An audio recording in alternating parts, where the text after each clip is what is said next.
ਇਹ ਲੱਗਦਾ ਇਹਦੇ ਨਾਲ ਵੱਜ ਕੇ ਗਿਆ। ਕਿਹਦੇ ਨਾਲ? ਇਹ ਹੋਰ ਲੈਣਾ ਕਿਉਂਕਿ ਰੋਡੋਂ ਬਾਹਰ ਖੜਾ ਨਾ। ਕਿੰਨੋਂ ਪੈ ਜਾਣਾ ਕੰਮ ਟਰਾਲੇ ਵਾਲੇ ਨੂੰ।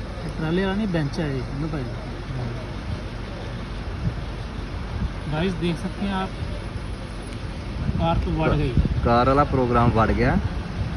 ਤਾਂ ਜੁਮੇ ਦਾ ਟਾਈਮ ਹੈ, ਲੋਕੀ ਜੁਮਾ ਪੜ੍ਹ ਕੇ ਆਉਂਦੇ ਪਏ ਨੇ। ਇੱਥੇ ਕਾਰ ਵਾਲਾ ਪ੍ਰੋਗਰਾਮ ਵੜ ਗਿਆ।